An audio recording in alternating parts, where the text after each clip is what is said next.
For over 2,000 years, a narrative originating from a forgotten province of the Roman Empire has profoundly shaped empires, wars, laws, cultures, and the very way billions understand life and death. Christianity has faced persecution, been embraced by emperors, splintered into diverse branches, and even today, continues to exert its influence on the modern world in ways we often fail to recognize. In this video, we embark on a journey through the complete history of Christianity, from its humble beginnings to its current role on the world stage. If you enjoy learning history in a clear, in-depth, and unhurried manner, then subscribe to our channel. We don't just recount the facts, we explore how those facts changed the world. Before Christianity existed, the world teemed with gods, rituals, and deeply entrenched beliefs. The ancient Mediterranean was a mosaic of cultures, coexisting and clashing under the shadow of powerful empires. Rome dominated the territory with armies, laws, and roads, yet it didn't impose a single faith. On the contrary, Roman polytheism readily accepted foreign gods, provided they didn't challenge the established order or the authority of the emperor. In the cities, religion was an integral part of daily life. Temples weren't merely places of worship. They were also social and political hubs. People paid homage to Jupiter, Mars, and Venus, but also to local, Eastern, and mystery deities. The emperor himself was venerated as a near-divine figure. Believing wasn't a personal choice. It was a civic duty. Imagine the bustling marketplaces, the incense-filled air, and the constant murmur of prayers directed at a pantheon of gods, each with their own dedicated priests and elaborate ceremonies.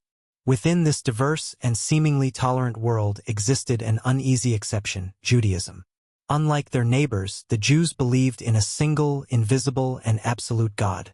They rejected idols, pagan sacrifices, and above all, the worship of the emperor. This made them a difficult people to integrate into the Roman system. They clung fiercely to a strong identity defined by law, tradition, and a history of divine covenants and punishments. Picture their synagogues, places of quiet contemplation and fervent prayer, standing in stark contrast to the opulent temples dedicated to Roman deities. In the 1st century, Judea was a tense province. Rome ruled, but it did not convince. Taxes were crushing the people. Roman governors were seen as oppressors, and hope was concentrated on a powerful idea: the Messiah. Many Jews believed that God would send a savior who would restore the kingdom of Israel and end foreign domination. This wasn't just a religious hope. It was also a political one. Imagine the hushed whispers in the marketplaces, the clandestine meetings in homes, all centered on the anticipation of a leader who would liberate them from Roman rule.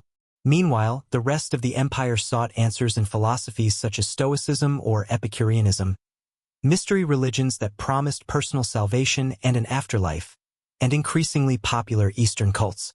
It was a spiritually restless world, filled with questions about the meaning of life, suffering, and death.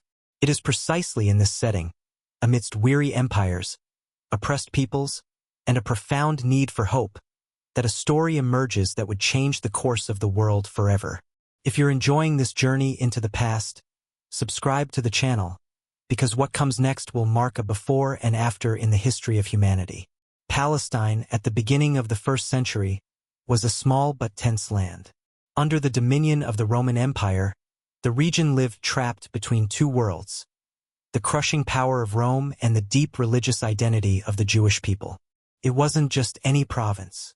It was a territory difficult to control, marked by constant rebellions, religious fanaticism, and a permanent distrust of the foreign occupier.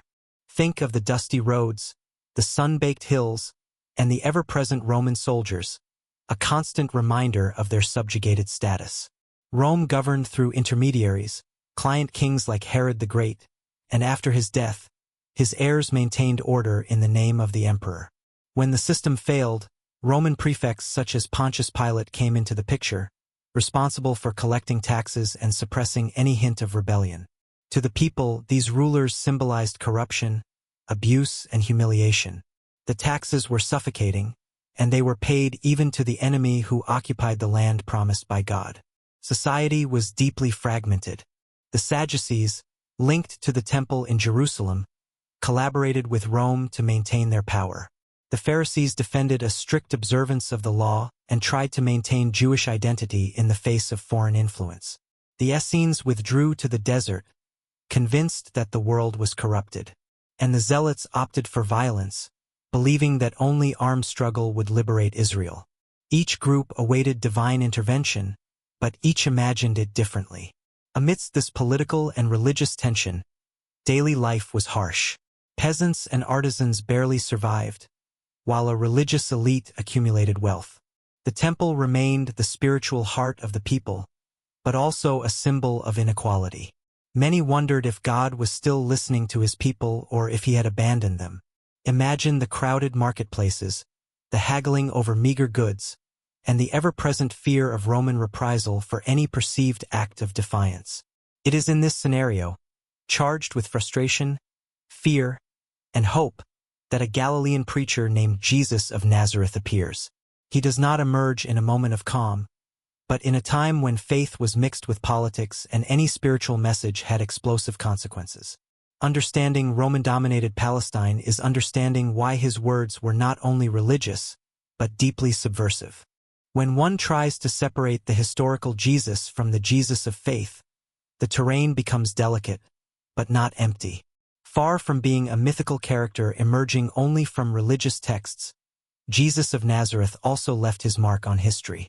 Not an abundant or detailed mark, but clear enough to affirm that he existed, preached, and was executed. The main sources about his life come from the Gospels written several decades after his death. Although they have a clear religious intention, they contain data that historians can analyze. Names of rulers, places, customs, and real conflicts of the first century. But in addition to these texts, there are external mentions. Roman authors such as Tacitus or Suetonius and the Jewish historian Flavius Josephus speak of Jesus or his followers, confirming that he was a Jewish preacher executed by Roman order. They do not describe him as a god, but as a man who caused enough problems not to be ignored. Historically, Jesus was a Galilean Jew born into humble surroundings who spoke Aramaic and lived under the law of Moses. He preached in villages, not in palaces. He left no writings. He did not lead armies and did not hold positions of power. His message focused on the arrival of the kingdom of God, a profoundly Jewish idea, but reinterpreted in a way that disoriented many. He spoke of forgiveness, humility, loving one's enemy, and a divine justice that did not coincide with the logic of power. Jesus was seen by some as a prophet, by others as an uncomfortable teacher, and by the authorities as a potential danger. Not because he called for an armed rebellion, but because his discourse questioned the established religious authority and the social order. In a context dominated by Rome, any figure capable of mobilizing multitudes was suspect. Most historians agree on several points. Jesus was baptized by John the Baptist, preached for a short period of time, gathered disciples, and was crucified under the government of Pontius Pilate. The crucifixion, a punishment reserved for criminals and agitators, reinforces the idea that Rome perceived him as a threat. What is truly surprising is not only that Jesus existed, but that after his death his story did not fade away. On the contrary, it was the beginning of something much bigger. And that's where history stops talking only about a man and starts talking about a movement that would change the world. Jesus' message was not presented as a new organized religion or as a complex philosophical treatise. It was direct, provocative, and for many, deeply uncomfortable. He spoke on roads, hills, and humble homes, using simple stories to convey ideas that turned the world upside down. His parables did not seek to impress, but to make people think. A sower, a forgiving father, a stranger who acts with compassion. Everyday scenes that hid a radical critique of the established order. At the center of his teaching was the kingdom of God, but he did not describe it as a political kingdom or as a future conquest by force. He presented it as something close, almost within reach, which began with an inner transformation. For a society accustomed to strict laws, visible punishments, and clear hierarchies, the idea that God looked first at the heart was revolutionary. Jesus questioned the traditional way of understanding religion. He affirmed that mercy was worth more than sacrifice, that the Sabbath was at the service of the human being and not the other way around, and that it was not the pure, but the sinners who needed to be heard. He sat at the table with marginalized, sick, and despised people, giving them a dignity that society denied them. That was not only a spiritual gesture, it was a social challenge. One of the most radical aspects of his message was love for the enemy. It was not just about avoiding revenge, but about breaking the logic of hatred. In a world marked by violence, Roman occupation, and the desire for immediate justice, asking to forgive the oppressor seemed like madness. However, Jesus insisted that this extreme love was the true sign of fidelity to God. He also spoke of power in an uncomfortable way. "He who wants to be the first, let him be the last," he said. With these words, he inverted the social pyramid. Greatness was no longer measured by strength, wealth, or status, but by service. This idea clashed as much with the Jewish religious elites as with the Roman imperial mentality. Jesus' message was revolutionary not because he called for an armed revolt, but because he proposed a much deeper revolution, that of the interior of the human being. And precisely because of that his words survived his death, because they did not promise to dominate the world, but to transform it from within. The death of Jesus was not an accident or a misunderstanding. It was the result of a sum of political, religious, and social tensions that had been growing with each word spoken and with each crowd that stopped to listen to him. In first-century Palestine, Rome could tolerate many cults but not instability.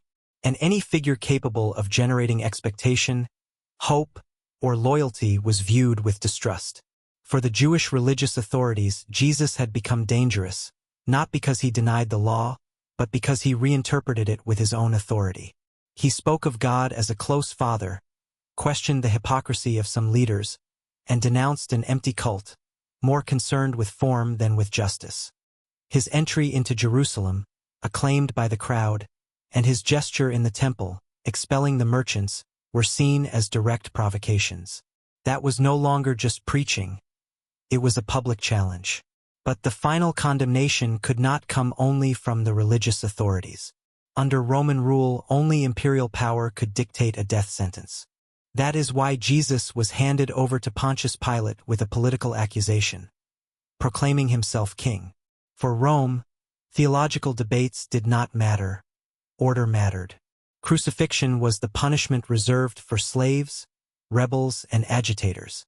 It was a slow, humiliating, and public death, designed to dissuade anyone who thought of challenging the empire. Jesus was executed outside the city like just another criminal. For his followers, that moment was a devastating blow. The teacher had died, and with him seemed to die the hope of change. Many fled, others hid, and some doubted everything they had believed. From a purely historical logic, the movement should have ended there like so many others before. However, the impact of his death was paradoxical. Far from erasing his memory, the crucifixion fixed it forever. That which was intended to be a demonstration of power became the central symbol of a new faith. The cross, an instrument of Roman torture, came to represent sacrifice, injustice, and later redemption. In the silence that followed his death, no one could imagine that this apparent end would actually be the starting point of one of the most influential stories in humanity. After the crucifixion, everything seemed to have ended. The leader had died in the most humiliating way possible, and his followers were scattered, hidden, and fearful. Historically, that is usually the end of any movement. However, in this case something unexpected happened. The story did not end. It was transformed. In the days after Jesus' death, an affirmation began to circulate that would change the course of the world. He had resurrected. The belief in the resurrection was not born as an elaborate theological idea, but as a conviction that arose within a small group of disciples. They claimed to have seen him alive after his death, to have spoken with him, and to have shared his presence again. For the Jewish world of the first century, resurrection was not a strange concept, but it was if it applied to a single person in the middle of history. Still, that was the experience they proclaimed. This announcement changed everything. The cross ceased to be just a symbol of defeat to become a victory over death. Jesus was no longer just an executed teacher, but someone who had been vindicated by God. From that moment on, his followers reinterpreted his entire life and message in the light of the resurrection. What seemed like failure before now made sense. Fear was transformed into impulse. Those disciples who had hidden began to preach openly in Jerusalem, right in the place where Jesus had been condemned. They did not speak of a political kingdom, nor did they call for violence. They proclaimed that God had intervened in history in a definitive way. This message was as disconcerting as it was powerful. The birth of the Christian faith was not immediate or uniform. At first, the first believers considered themselves Jews who followed the Messiah. They met, shared goods, prayed, and remembered the words of Jesus. Little by little that community grew and differentiated itself, driven by a central certainty. Death had not had the last word. From a historical perspective, the resurrection cannot be demonstrated as an empirical fact, but its impact is unquestionable. No other explanation is so convincing to understand why a small group, without power or resources, was able to sustain a message that would bring them persecution and death. The Christian faith is born there, not in a temple or in a palace, but in an empty tomb and in the conviction that something radically new had begun. And from that moment on, nothing would ever be the same. After the death of Jesus, Christianity had no temples, no power, no structure. It only had people, ordinary men and women who, convinced that their teacher had conquered death, decided to tell that story without knowing how far it would go. In that small group, two fundamental figures stand out, very different from each other, but essential to understanding the birth of Christianity. Peter and Paul. Peter, a fisherman from Galilee, was one of Jesus' closest disciples. Impulsive, direct, and deeply human. He symbolizes the simple believer who doubts, fails, and rises again. After denying Jesus during the crucifixion, he reappears as one of the leaders of the first Christian community in Jerusalem. According to tradition, he was the first to speak, the one who openly preached that Jesus had resurrected, and the one who sustained the community in its first steps. His authority did not come from erudition, but from having been there from the beginning. Very different was the case of Paul. He did not know Jesus in life and, in fact, began by persecuting the first Christians.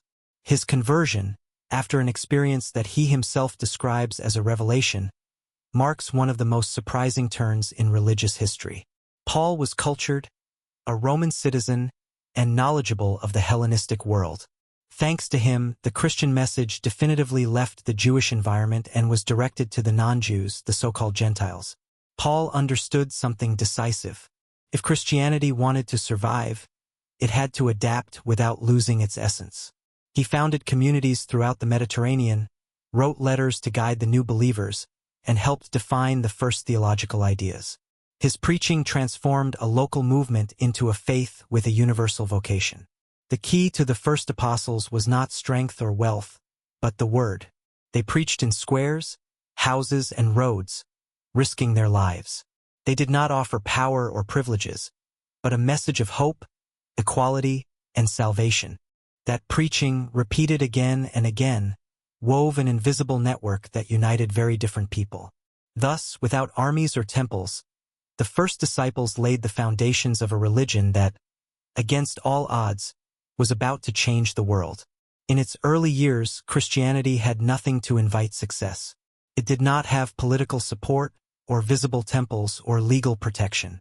On the contrary, it was a small, frowned-upon movement, and in many cases persecuted.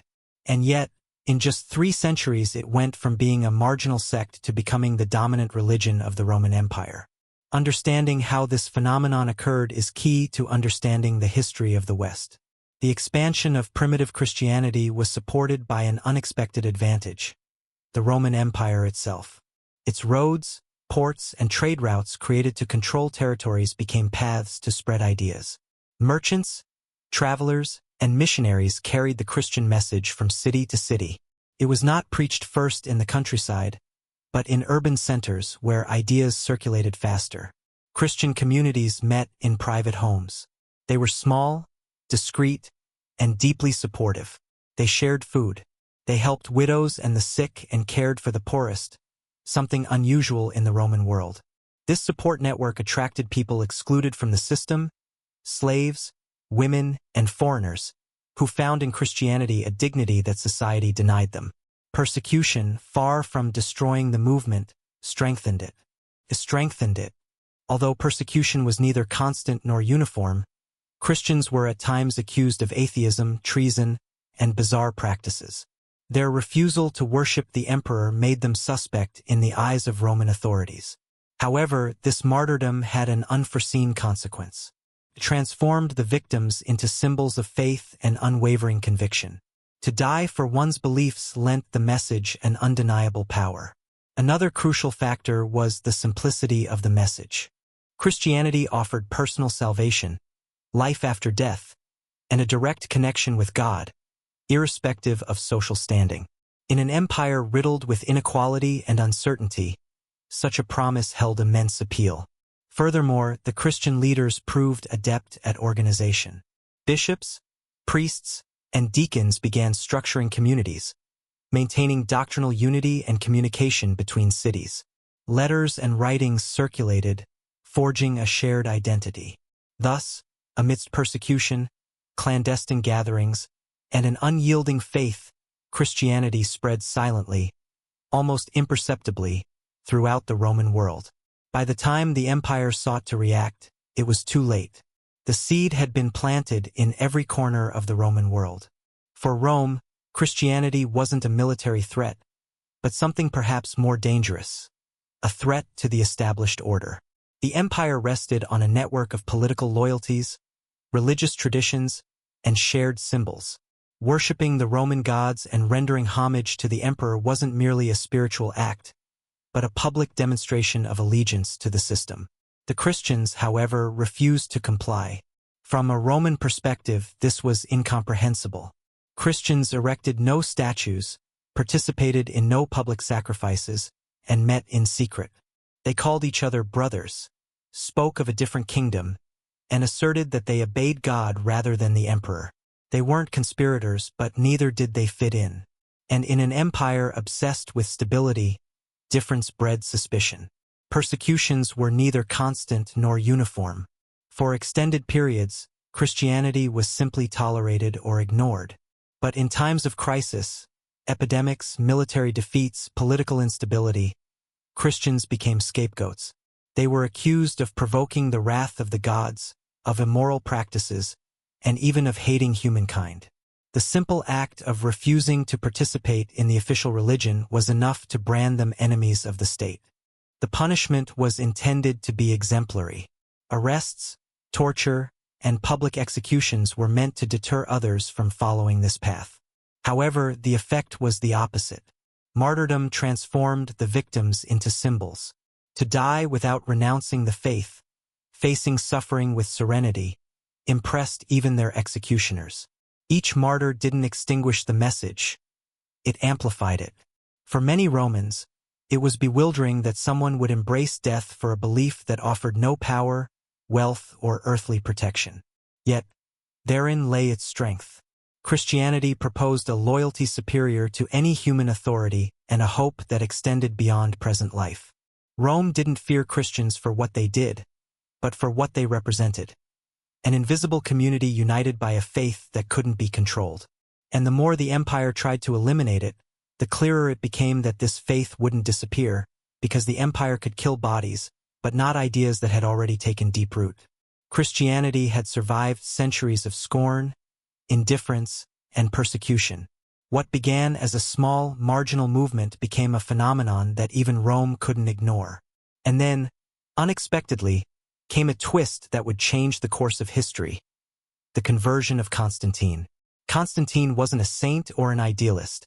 He was a strategist, an emperor who sought to consolidate his power in a Roman Empire divided by civil wars and power struggles. But amidst this chaos, something occurred that would mark his life and, by extension, that of Christianity. Before the decisive battle of the Milvian Bridge in 312, Constantine recounted having a vision, a celestial symbol accompanied by words that promised him victory if he adopted that sign. Convinced that the God of the Christians had guided him, he embraced the faith and began to favor it politically. In 313, he promulgated the Edict of Milan, a brief but revolutionary document.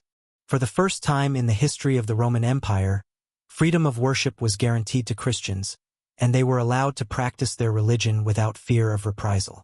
Furthermore, confiscated property was returned, and Christian communities were legally recognized. This wasn't just a spiritual gesture.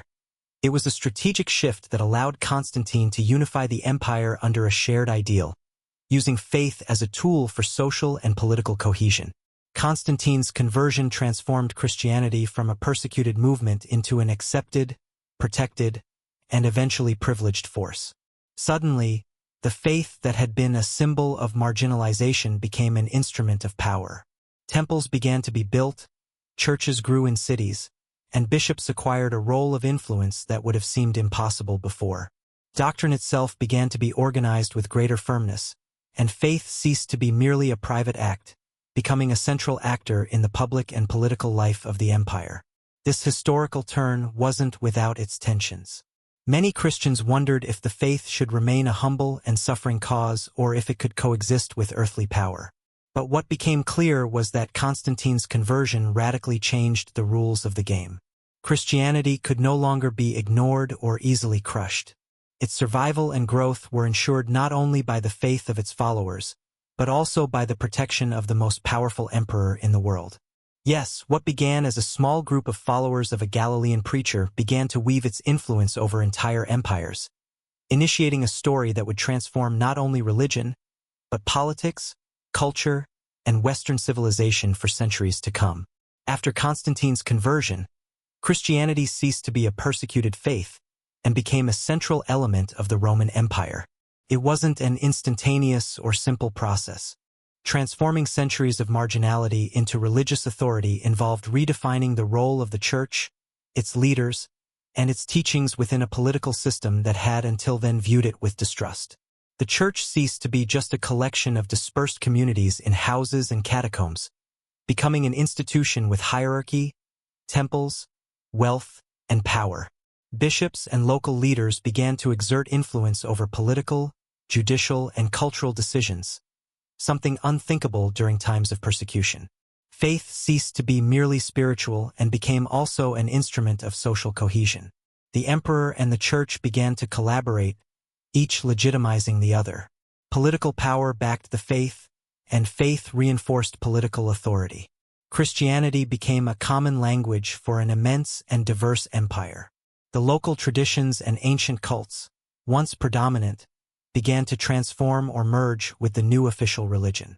Pagan temples were adapted, destroyed, or absorbed by churches, and Christian symbols began to occupy public spaces that had previously been reserved for Roman gods. In a few decades, the cross ceased to be a sign of persecution and humiliation, becoming a visible emblem of imperial power and unity. Moreover, institutionalization brought with it the need to define doctrine clearly. During the first centuries, Christianity had been a mosaic of diverse beliefs, interpretations, and practices. Officialization allowed consolidating a common message. Councils and synods began to establish canons, fix creeds, and unify teaching, preventing communities from fragmenting into contradictory doctrines. This centralization was decisive for the future expansion of the faith, because it offered coherence and authority before a still skeptical world. Being the official religion also meant privileges and responsibilities.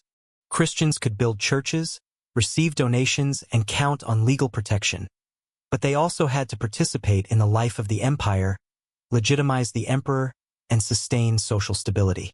Faith ceased to be merely an intimate act and became a political, social, and cultural pillar of the Roman Empire.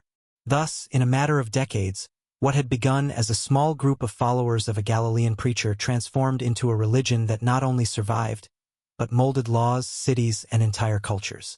The church became a decisive actor in history, and the cross ceased to be a symbol of defeat, becoming an instrument of power and unity.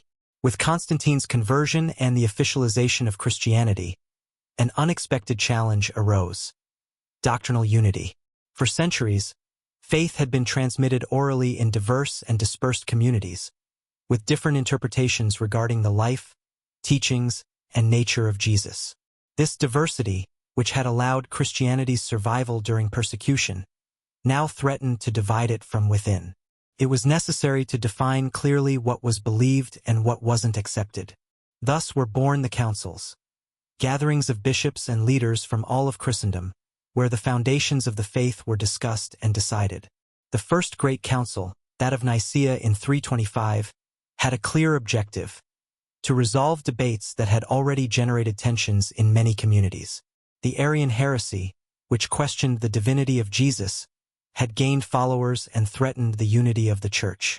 The leaders confronted questions that may seem abstract to us today, but which were crucial then. Was Jesus completely divine, or only human? How could a God incarnate and die?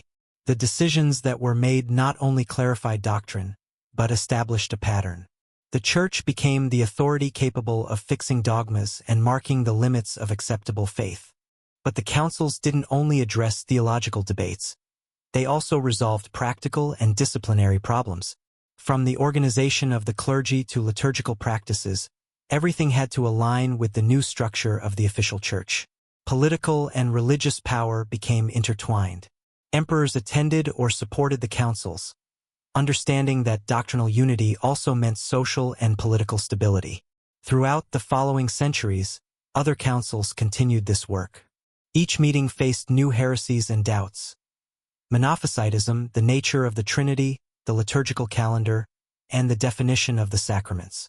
Each decision strengthened the identity of Christianity against internal and external threats, but also showed an evident fact: the faith was transforming into an organized system, with clear rules and centralized authority. What had begun as teachings of a Galilean preacher now became a doctrinal body that could govern empires and mold entire cultures. The councils weren't just academic debates. They were battles for the very identity of Christianity, and their decisions marked the difference between a fragmented faith and a religion capable of surviving and expanding for millennia, consolidating a message that would reach all corners of the world.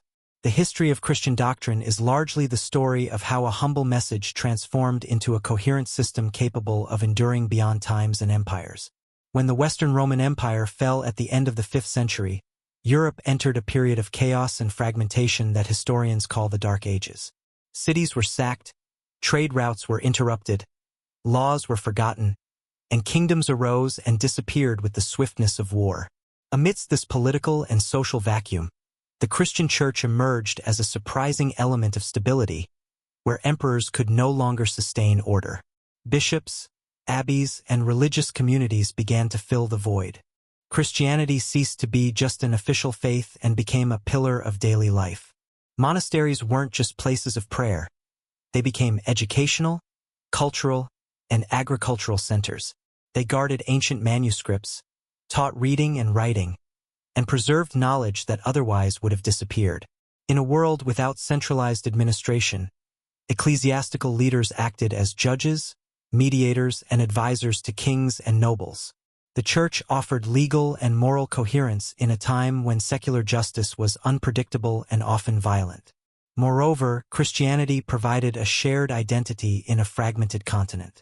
Although the Germanic kingdoms were diverse and frequently in conflict, the Christian faith offered a common language, shared rituals, and a vision of the world that transcended political borders. The Mass, the sacraments, and the liturgical calendar became invisible threads that united villages, cities, and emerging nations, establishing a cultural and spiritual cohesion that no king could impose with force alone. Missionaries and monks played a crucial role in this expansion. From Ireland to Scandinavia, and from the Iberian Peninsula to Central Europe, they brought the faith to territories where the remnants of Rome had left only traces of organization. Their efforts not only consolidated religion, but also introduced literacy, agriculture, and community structures, combining spirituality with social practice. In this way, while empires fell and kingdoms rose and dissolved, the Christian Church consolidated itself as the true axis of Europe. It was at the same time refuge, moral guide, and authority. The faith that had begun in small Jewish communities of the Mediterranean now sustained entire societies, preserving culture and cohesion amidst uncertainty. History demonstrates that in those turbulent centuries, the Church not only survived, but became the backbone of a continent in transition, ensuring that the light of Christianity continued to shine even when empires faded. During the Middle Ages, the Church ceased to be just a spiritual refuge, becoming a true political and cultural power. While kings faced each other in endless wars, and fiefdoms fought for territory and resources, the papacy emerged as an authority capable of influencing the lives of millions of people. The cross, which in times of persecution had symbolized suffering, now represented power, legitimacy, and control. The Pope not only guided the faith of believers, but could crown kings, excommunicate rulers, and mediate in conflicts that no army could resolve. His authority transcended borders, and his voice was heard throughout Europe. Each papal decree, each bull, consolidated a framework where the spiritual and the temporal were intertwined in an inseparable way. Christianity thus became the glue that held together fragmented kingdoms and diverse populations. The Crusades are an extreme example of this power. Summoned by the Church, they mobilized thousands of people in the name of the faith, promising salvation to those who participated in distant wars for Jerusalem and the Holy Land. It wasn't just a religious matter. It also involved politics, economics, and the expansion of papal influence. Faith became an instrument to organize armies, conquer territories, and justify the Church's authority over nobles and monarchs. But spiritual control wasn't limited to politics or war. The Church regulated daily life. Who could marry, how they were educated, what was sin, and how it should be punished. The sacraments, the Mass and confession weren't just rituals. They were tools to maintain social cohesion and moral power. Each parishioner was connected to the hierarchical structure of bishops, archbishops, and popes, creating a system in which personal faith and institutional authority reinforced each other. Moreover, the Church controlled much of the knowledge and culture. Monasteries, cathedral schools, and libraries preserved ancient texts and taught reading and writing, training those who would govern and influence Europe. Religion became the invisible thread that united politics, culture, and society, dictating not only how God was worshipped, but how one lived in the world. Yes, during the Middle Ages, Christianity ceased to be just a personal faith, becoming a structural force that dominated empires, guided armies, and shaped the lives of millions. The Church was power, influence, and control. Religion not only moved souls, but also entire kingdoms. Amidst the power and influence of the Church in the Middle Ages, another facet of Christianity emerged that would prove fundamental to history: monasticism. Monasteries, far from being simple havens for prayer, became the guardians of knowledge, culture, and spirituality in Europe. There, men and women dedicated their lives not only to contemplation, but to preserving what otherwise might have been lost during centuries of wars and chaos. Monks copied ancient manuscripts, both religious and philosophical, ensuring that the works of Greece, Rome, and the Christian world reached future generations intact. Each letter traced by hand on parchment was an act of resistance against oblivion. Entire libraries grew in silent cloisters, while the outside world often transformed into a place of uncertainty and conflict. Education, history, and philosophy were kept alive thanks to the discipline and rigor of monastic life. But monasticism wasn't limited to the intellect. It also had a social and economic impact. Monasteries cultivated land, developed agricultural techniques, produced food, and offered refuge to travelers and the sick. They became centers of innovation and self-sufficiency, mixing spirituality with practical life. Daily life followed strict rules. Prayer, work, and study were combined in a rhythm that shaped the mind and character, forming individuals capable of leading, teaching, and sustaining communities. Moreover, monasteries were seedbeds of Christian culture. From their teachings, rituals, and values were spread that defined the identity of medieval Europe. Monastic schools taught Latin, reading, writing, and Christian doctrine, preparing those who would later occupy positions in the Church.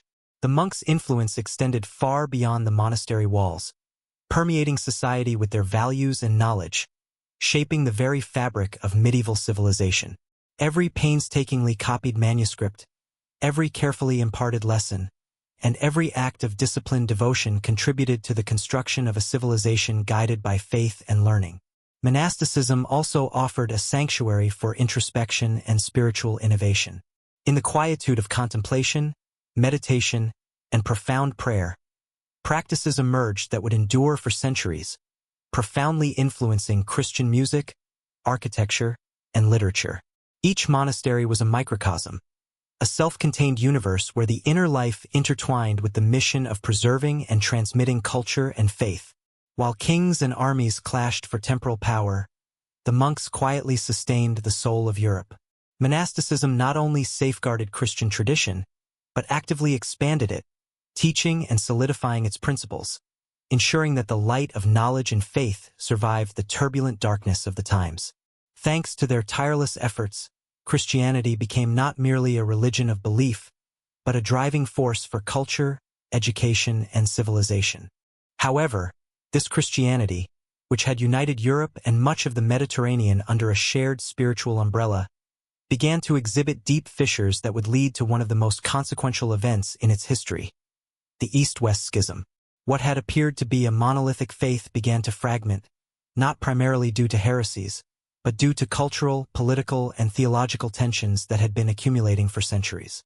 From the earliest ecumenical councils, the Western Church, centered in Rome, and the Eastern Church, focused in Constantinople, had maintained subtle yet significant differences.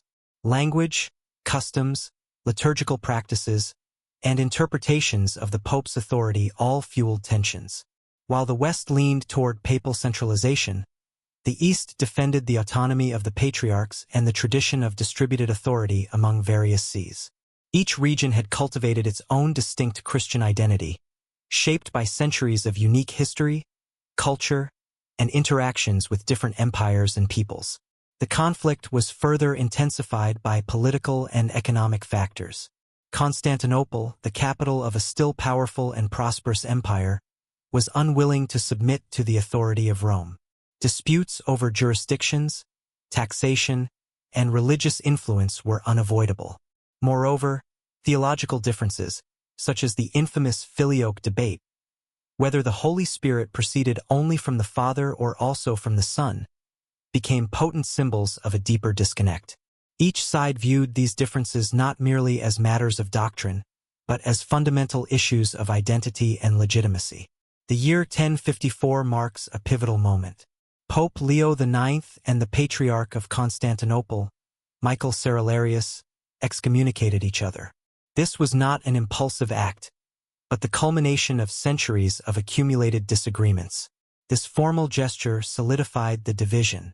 On one side stood the Roman Catholic Church, and on the other the Eastern Orthodox Church. The separation was not only theological but also cultural and political. Two distinct Christian worlds coexisted, sharing a common faith in Christ, but with radically different structures, rites, and worldviews. Constantinople and Rome ceased to be seen as natural allies and were perceived as separate power centers. This division has persisted for centuries, influencing the history of Europe, the Middle East, and later, the expansion of Christianity to other regions of the world. The East-West Schism demonstrates how even a faith as powerful and unifying as Christianity can fracture due to differences in vision, culture, and authority. The separation between Catholics and Orthodox was not merely a theological clash, but evidence that Christianity, as it grew and diversified, had to confront the challenges of diversity and human power.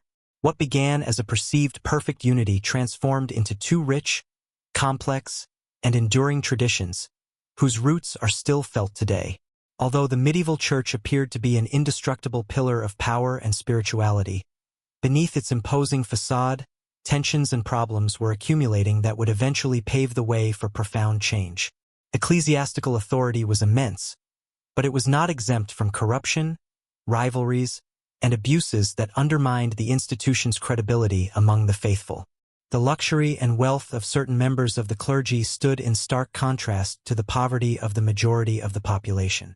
Bishops and abbots controlled vast lands, collected taxes, and lived in palaces, while millions of peasants and townspeople struggled to survive. The accumulation of wealth and privileges generated resentment and called into question the consistency between the Christian message of humility and the behavior of those who claimed to preach it. The most egregious abuses included simony, the buying and selling of ecclesiastical offices, and nepotism, which secured positions of power for relatives rather than competent or spiritually prepared individuals. Furthermore, the clergy was often divided by political interests, aligning themselves with kings and nobles instead of serving the faith and the community. The internal morality of the church sometimes seemed subordinate to ambition and temporal power. These tensions created a disconnect with the faithful. The common people perceived that rites and sacraments had become transactions rather than spiritual experiences. Clerical abuses and the accumulation of material power generated discontent and skepticism, opening the door to criticisms that would later take the form of reform movements. Itinerant preachers and religious thinkers began to point out the discrepancy between the true teachings of Jesus and the practices of many of his official representatives. Corruption was not uniform.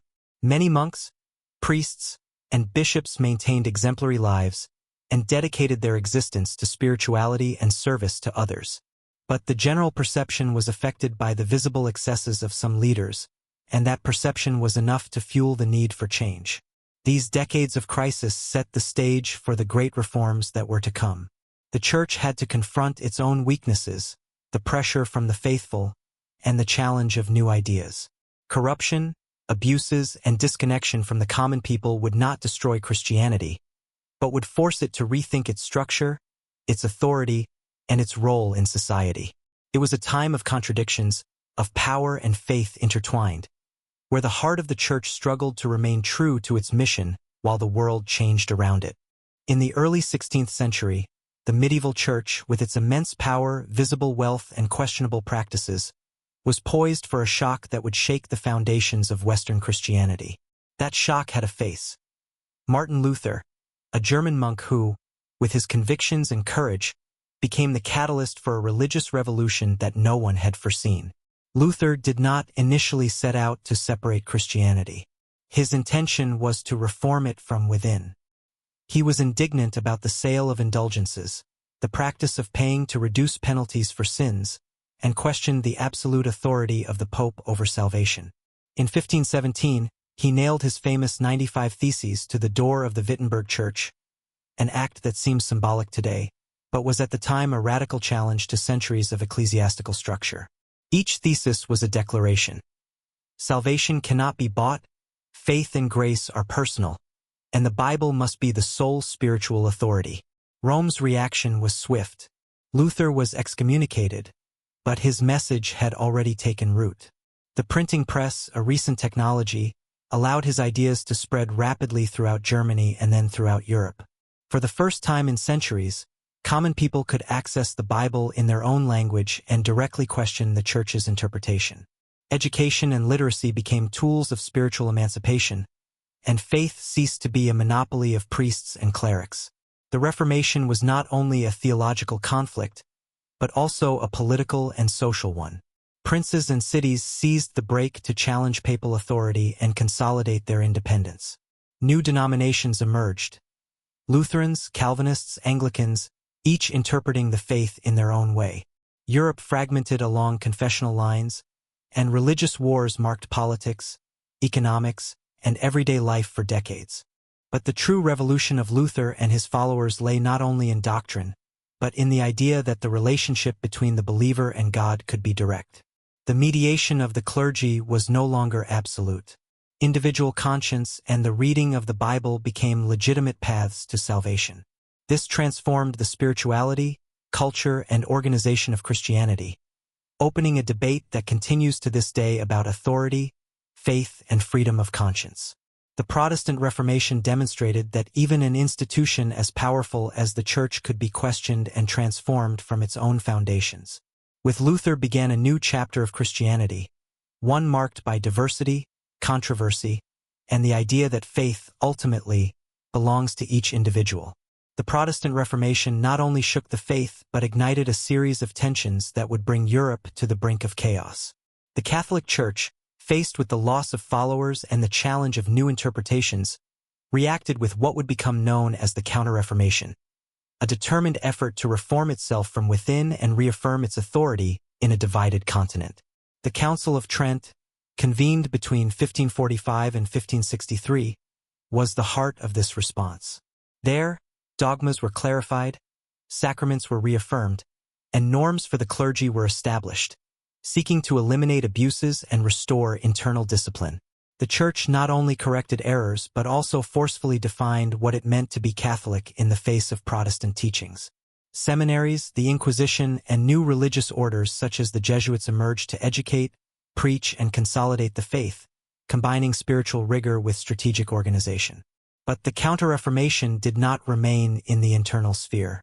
Europe became a chessboard of religious conflicts where each kingdom, city, and noble could align themselves with Catholicism or with some Protestant branch. France experienced the bloody wars of religion between Huguenots and Catholics. England consolidated Anglicanism under Henry VIII and later Elizabeth I, while the Holy Roman Empire became a mosaic of states confronted by faith and power. These conflicts were not only theological but political, economic, and cultural, intertwining religion and government in an inseparable way. The violence was extreme and sometimes indiscriminate. Massacres, excommunications, persecutions, and reprisals marked the lives of millions. Faith became a weapon and a shield, an identity that could unite or divide, protect or condemn. The Counter-Reformation not only sought to recover followers, but also to consolidate the moral and spiritual control of the Church over a fractured continent. However, the Catholic reaction also had a constructive side. Art, architecture, and education flourished with the impulse of the Reformed faith. Churches, cathedrals, universities, and missions reflected a Christianity determined to impress, teach, and convince both with the word and with beauty. Spirituality was revitalized, and Catholicism emerged more organized, more aware of its authority, and more prepared to face the diversity of beliefs. The Counter-Reformation and the religious wars show how Christianity, far from being static, adapted, resisted, and redefined its limits. The Church learned to combine internal discipline, spiritual fervor, and political strategy. And Europe understood that faith could be both the engine of unity and conflict. It was a period of intensity, transformation, and, above all, of profound lessons about power, conviction, and human fragility in the face of ideas. As Europe entered the modern age, Christianity faced a rapidly changing world. The Church, which for centuries had been an undisputed political and cultural power, began to encounter forces that systematically questioned its authority. Science, philosophy, and the Enlightenment. It was not a direct attack on faith itself, but a shift in the way humans understood nature, reason, and knowledge. The rise of modern science posed questions that challenged literal interpretations of the Bible. Astronomers like Copernicus and Galileo demonstrated that the Earth was not the center of the universe. Geologists began to suggest ages of the Earth much greater than Christian tradition accepted. And physicians like Harvey explored the human body with empirical methods. These ideas did not seek to destroy faith, but they did displace the Church from the absolute center of knowledge. Ecclesiastical authority, which had dictated truth for centuries, was now questioned by observable evidence and experimentation. At the same time, the Enlightenment fostered critical, rational, and secular thought. Philosophers and writers like Voltaire, Rousseau, and Kant promoted the idea that morality and social organization could be sustained without relying on religious authority. Freedom of thought, tolerance, and individual rights began to open gaps in the Church's hegemony over intellectual and political life. For many believers, these ideas were challenging, even subversive, but they also stimulated a deep dialogue about faith, ethics, and reason. The result was a Christianity that lost part of its political power but adapted to new roles. The Church no longer dictated imperial laws or controlled entire kingdoms directly. However, its spiritual, moral, and cultural influence remained significant, although it now had to coexist with new institutions, secular governments, and intellectual movements. Christian denominations diversified their approach, adapting to education, charity, and personal reflection rather than political control. During this period, Christianity also became globalized. Missionaries carried the faith to America, Asia, and Africa, not only spreading doctrine but also education, medicine, and culture. Although it lost power in Europe, it gained presence in other parts of the world, becoming a global actor with a message adapted to different societies and historical contexts. Christianity in the modern era shows us how a millennial institution can face profound changes without disappearing. Science and reason questioned its political authority. The Enlightenment transformed society, and faith had to reinvent itself. From being an absolute power, it became a moral, cultural, and spiritual reference, capable of dialoguing with a transforming world, maintaining its relevance even when the certainties of the past began to crumble. From the 15th century onwards, Christianity embarked on an unprecedented journey beyond Europe, becoming a truly global force. European expansion, driven by exploration, trade, and colonization, opened new routes to continents unknown to Europeans, and with them came the Christian message. Missionaries, explorers, and merchants carried the faith to America, Africa, and Asia, where they encountered entire cultures with very different traditions, religions, and languages. Missions were at the heart of this expansion. Religious orders such as the Jesuits, Franciscans, and Dominicans traveled to remote territories with a dual objective: to spread the faith and educate the local populations. They taught literacy, agriculture, medicine, and practical skills while introducing Christian doctrine. The missionaries not only built churches, but also created communities, schools, and hospitals, combining evangelization with social development. However, their presence was not without conflict. Imposing religion in cultures with their own beliefs generated tensions, resistance, and even rebellions, which shows that expansion was not a simple or linear process. Christianity was also intertwined with European colonization. Empires such as the Spanish, Portuguese, and British promoted the faith as part of their project of political and cultural domination. Converting local populations to Christianity was perceived as a step towards civilization according to the European vision of the time. This mix of faith and power generated complex results. While religion was spreading, structures of political and social control were also being imposed, often causing lasting tensions between colonizers and indigenous communities. In Asia and Africa, Christian expansion adopted different forms. In some places, faith merged with local traditions, generating unique expressions of Christianity. In others, it faced established religions such as Buddhism, Hinduism, or Islam, which forced missionaries to adapt, dialogue, or compete for the spiritual attention of the population. Cultural diversity transformed Christianity into a global mosaic with practices, languages, and rituals adapted to each region, but always retaining central elements of the faith. This global expansion transformed Christianity from a European religion to a world religion. Its message was no longer limited to Rome, Jerusalem, or European capitals. It reached the most remote corners of the planet. The faith that had begun in small communities in Palestine was now found in colonial cities of America, African villages, and Asian ports, carrying with it not only doctrine but education, culture, and, in many cases, inevitable tensions and conflicts. Global Christianity reminds us that religion is not static. It adapts, transforms, and reinvents itself in completely new contexts. The history of its expansion shows how a message born in a corner of the Mediterranean could become a universal phenomenon capable of connecting continents, challenging cultures, and leaving an indelible mark on the history of humanity. The 20th century presented Christianity with unprecedented challenges. For the first time, the faith faced a modern world marked by total wars, authoritarian regimes, and dizzying social transformations. The old certainties that had guided the Church for centuries seemed insufficient in the face of industrialized violence, scientific advances, and ideologies that competed to shape human consciousness.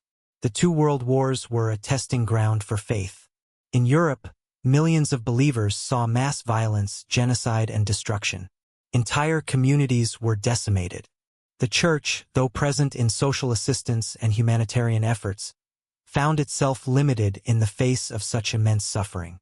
Some clergymen risked their lives to protect the persecuted, sheltering them from the horrors of war and oppression, while others remained on the sidelines, sparking criticism and debates about the role of religion in times of crisis, a moral tightrope walk between faith and inaction. The Christian faith faced the daunting challenge of explaining evil and death on an unprecedented scale. The theological implications were staggering, forcing a reevaluation of fundamental beliefs about God's presence and purpose in a world marred by such profound darkness. Simultaneously, dictatorships and totalitarian regimes tested the independence of the Church. In some countries, such as Germany under Nazism or the Soviet Union under communism, Christians were persecuted, their faith branded as a threat to the state's ideological supremacy. Religious practice was restricted or manipulated to serve political objectives, turning places of worship into arenas of surveillance and control. In other regions, ecclesiastical leaders collaborated with governments, sometimes out of fear, sometimes out of a misguided sense of duty, generating internal tensions over the ethics of obedience and complicity. The 20th century compelled the Church to reconsider its relationship with power and its moral role in society, a reckoning that continues to shape its identity today. But not all was repression and conflict. Social changes, urbanization, and the expansion of education gave rise to new ways of living out the faith. Ecumenical movements began to build bridges between denominations, fostering a spirit of unity and collaboration that transcended historical divisions. Modern theology sought to engage in dialogue with science, philosophy, and human rights, seeking common ground and a deeper understanding of the human condition. The Church ceased to be solely a moral authority. It also became a participant in debates about social justice, minority rights, gender equality, and poverty, advocating for the marginalized and challenging systemic inequalities. Moreover, global Christianity strengthened as Europe experienced secularization and a loss of political influence. Africa, Asia, and Latin America experienced remarkable growth in Christian communities, fueled by indigenous leadership and a deep connection to the gospel message.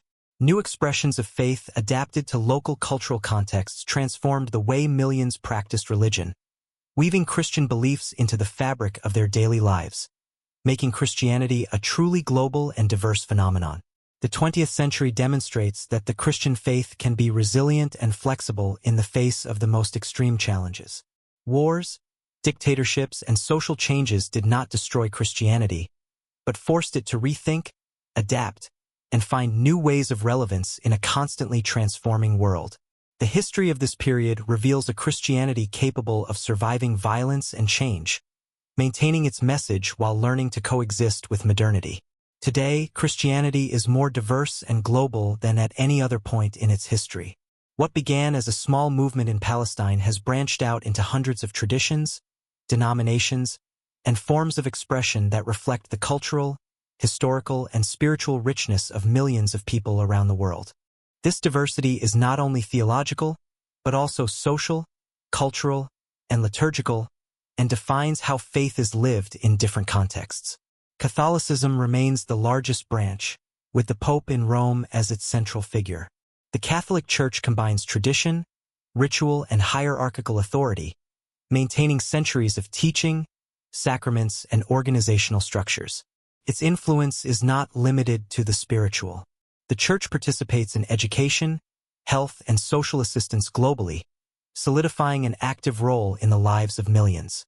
Each Mass, each cathedral, and each ritual reflects a historical continuity that connects the modern believer with centuries of history. Protestantism, born of Martin Luther's Reformation in the 15th century, is characterized by internal diversity and the centrality of the Bible as a guide to faith. From Lutherans and Calvinists to Anglicans and Baptists, these communities have developed varied interpretations and practices, adapting to local cultures and needs. Personal reading of the Bible, autonomy of local churches, and emphasis on a direct relationship with God distinguish Protestantism, generating a more decentralized and flexible Christianity. Eastern Orthodoxy, with its roots in the East-West Schism, maintains ancient traditions and deeply ritualized liturgies that connect believers with centuries of history and spirituality. Patriarchs and bishops guide communities that value continuity, the beauty of rites, and contemplation. Orthodoxy emphasizes the mystical experience of faith, sacred art, and the cultural unity of its followers, especially in Eastern Europe and the Eastern Mediterranean. Beyond these major branches, new churches and Christian movements arise, reflecting social, cultural, and spiritual changes of recent centuries. Evangelical, Pentecostal, charismatic churches and independent communities expand the presence of Christianity, adapting the message to urban, digital, and globalized contexts. These communities emphasize personal experience, social action, and commitment to the daily lives of their members, showing that faith can reinvent itself without losing its central essence. Today's Christian diversity reveals something fundamental. Faith is not monolithic, but alive and adaptable. From the historic temples of Rome and Constantinople to the modern churches of Africa, Latin America, and Asia, Christianity continues to connect millions of people with a message that reinvents itself, engages with new realities, and reflects the richness of its millennial history. Today, the Christian faith not only survives, it transforms, expands, and finds new forms of relevance in an increasingly diverse and connected world. In the contemporary world, Christianity faces a completely different scenario than in previous centuries. It no longer dominates empires or exclusively defines morality and law. However, it remains a cultural, spiritual, and social force of great influence. Faith is in constant dialogue and sometimes tension with politics, science, human rights, and cultural diversity, showing that Christianity not only survives, but reinvents itself in modern contexts.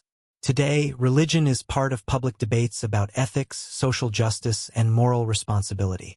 From bioethical issues to environmental protection, the church and other Christian communities actively participate in building social norms and promoting values. Faith is no longer solely a private matter. It becomes a voice that intervenes in politics, education, and culture, trying to reconcile ancient principles with contemporary problems. Globalization and migration have also transformed Christian practice. European and North American churches coexist with African, Latin American, and Asian Christian communities in cosmopolitan cities, creating a mosaic of expressions of faith that enrich and sometimes challenge local traditions. Liturgical, cultural, and linguistic diversity reflects how religion adapts to new societies, maintaining its relevance even far from its historical roots. At the same time, Christianity faces internal challenges, secularization, loss of political influence, and debates about the role of women, sexuality, and inclusion. These tensions generate reflection and, in many cases, reformulation of practices and teachings. Contemporary faith is not only transmitted traditionally, it is communicated in digital media, social networks, and public spaces, reaching millions of people in ways that would have been unimaginable for past generations. Christianity also remains a cultural engine. Music, literature, cinema, and contemporary art find inspiration in its stories, symbols, and values. Religious festivals, community celebrations, and rites continue to connect individuals with a millennial history, while allowing creative reinterpretations that engage with today's society. In this context, Christian faith is flexible and resilient, able to adapt to technological, cultural, and social changes without losing its essence. It continues to offer a spiritual, ethical, and community framework in a complex and plural world. The history of Christianity in the contemporary world is not only that of institutions and dogmas, but that of millions of believers who find in this faith a sense, a guide, and a link with a millennial tradition that remains alive and in constant transformation. Christianity, with more than 2,000 years of history, faces an uncertain but possibility-filled future. After surviving persecutions, schisms, reforms, and wars, faith continues to adapt to the social, cultural, and technological changes of a globalized world. However, the contemporary challenges are complex. Secularization in Europe and North America, crises of authority and credibility, and internal debates about morality, doctrine, and the role of the church pose difficult questions about how to remain relevant in the 21st century. In many traditional societies, religious practice has decreased. Empty churches and generations that identify more as spiritual than as Christian reflect a deep challenge. The message must find new ways to connect with people who seek meaning, community, and values in an increasingly plural world. Added to this are scandals that have affected confidence in century-old institutions, forcing the church to rethink transparency, leadership, and ethics. But at the same time, Christianity is experiencing remarkable growth in regions where it was previously a minority. Africa, Asia, and Latin America have become centers of expansion and spiritual vitality. Charismatic, evangelical, and Pentecostal churches grow rapidly, driven by young, dynamic, and committed communities. This expansion not only increases the number of believers, but transforms religious practice. New forms of worship, digital evangelization, and focus on social and community action make faith adapt to the contemporary world without losing its essence. The challenges also drive innovation and theological reflection. Global interconnection allows dialogues between denominations, debates on ethics and morality in modern contexts, and collaboration between diverse communities. Faith faces issues about gender equality, minority rights, and social justice, seeking to balance tradition and adaptation. Each decision, each reinterpretation reflects a Christianity that is not afraid to question itself to remain relevant. The future of Christianity will likely be plural, decentralized, and diverse. Millennial traditions such as Catholicism and Orthodoxy will continue to coexist with new forms of Protestant expression and independent movements. Digitalization, globalization, and migration continue to reconfigure who practices faith and how it is experienced. Where Christianity is going depends on its ability to engage with a changing world, to adapt without losing its spiritual core, and to inspire new generations. What began in small communities of the Mediterranean now projects as a global phenomenon, facing crises and opportunities, constantly reinventing itself and showing that, despite the challenges, faith remains a living, dynamic, and deeply human force that continues to shape the history and present of millions of people around the world. Christianity is not just a religion. It is a living history that continues to transform with each generation. From a preacher in Galilee to a global faith with thousands of interpretations, its journey is full of lights, shadows, and unexpected turns. And the big question is, are we seeing the end of an era or the beginning of a new form of Christianity?